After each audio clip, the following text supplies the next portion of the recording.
はい、こんにちは。いや、実はね、今度 SAW、1986年に発足した当団体も、本部をオーストラリア・ブリスベンに持っていこうと思って今、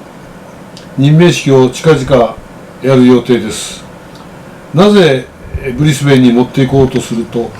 今、国際社会において関節道、日本ではもう当たり前になってきた関節道、まだまだ世界行くと広いので関節道が広まるということが一番。それと25歳の時に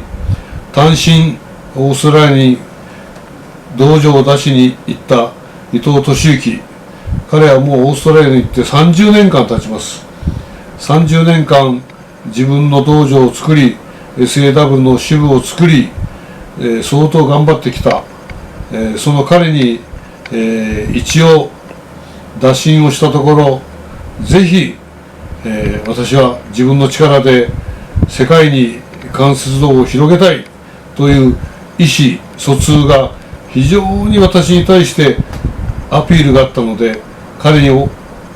代表師範2代目にしたいと、考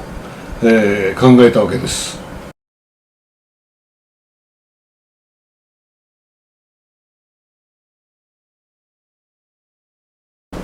そうだね、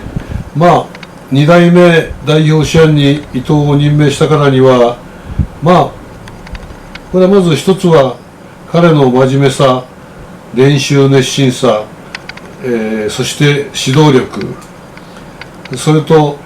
これから技を探求していく、これが一番非常に大事なことであって、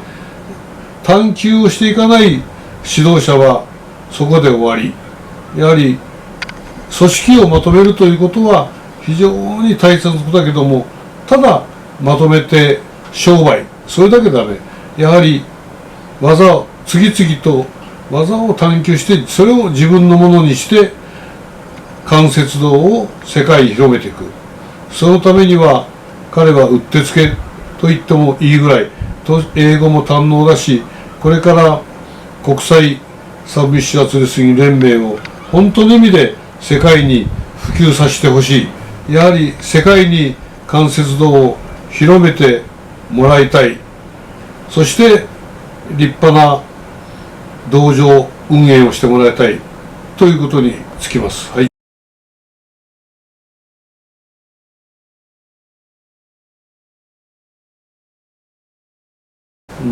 実はね、サブミッションアーツレスリングというのは、なぜサブミッションアーツレスリングになったかというと、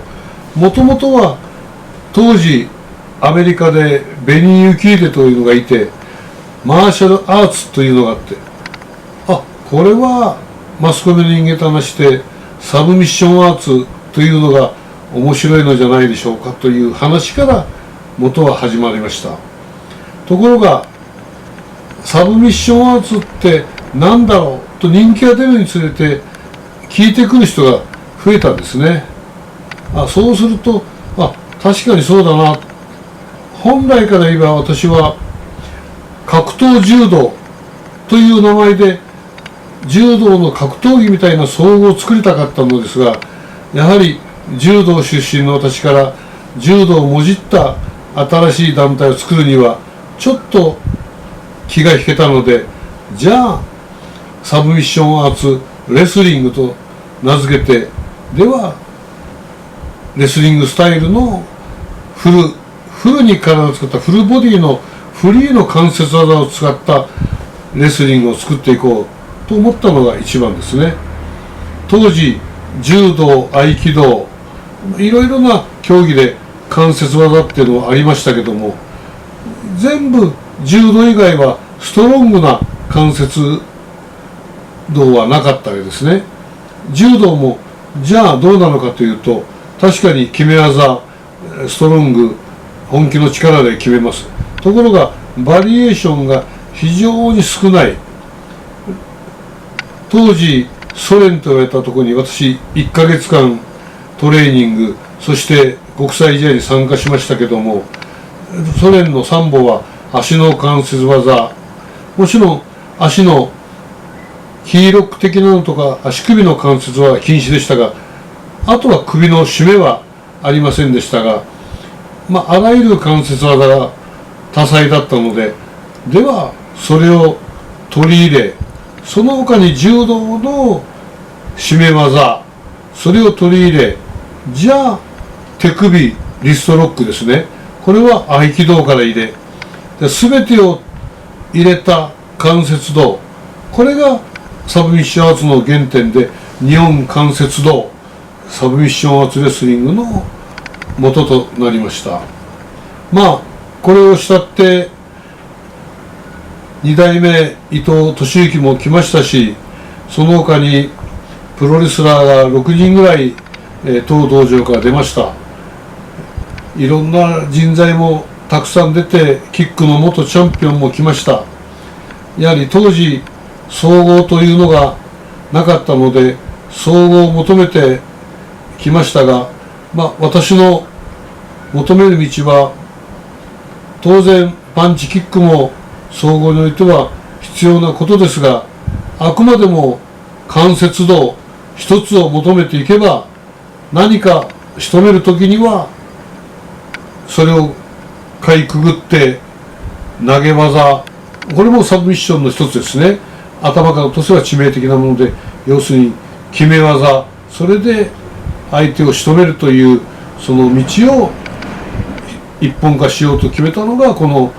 サブミッションアーツレスリングです。